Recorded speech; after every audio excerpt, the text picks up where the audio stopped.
ولاد المسبير يعتادون على المناصرين الجزائريين مباشرة بعد المباراة. هذا الدم والاخوه اللي بيننا وبينكم. عناصر الشرطة اللي كانت استفزازات كانت في الملعب كيخرجوا من الملعب زوروا في كل شيء علينا، اعتادوا عليهم الشرطة المغربية.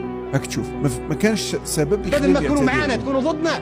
لمصلحة من؟ بالله لمصلحة من؟ المشكل باللي هذه الاستفزازات كان محضر لها منذ ايام. هذه اخرتها تشوف هنا فم الكلبه وشربوا هذا الماء والملح اللي بيننا وبينكم، هذا الدم والاخوه اللي بيننا وبينكم. جنة الرباط اللي تحضر المباراة الحمد لله تنقات من الوسخ كل شيء علينا، الكراهيه نقات من الوسخ ديال شرق ريحه وداك الزبالون. حنا بدل ما تكونوا معانا تكونوا ضدنا. هي انقيه بالله لمصلحة من؟ نقات من الاوساخ ديال هذوك الجراثيم ديال الجزائر كاع الميكروبات الحمد لله، وهذا فضل الله بالدعاء ديال الوالدين ديالنا.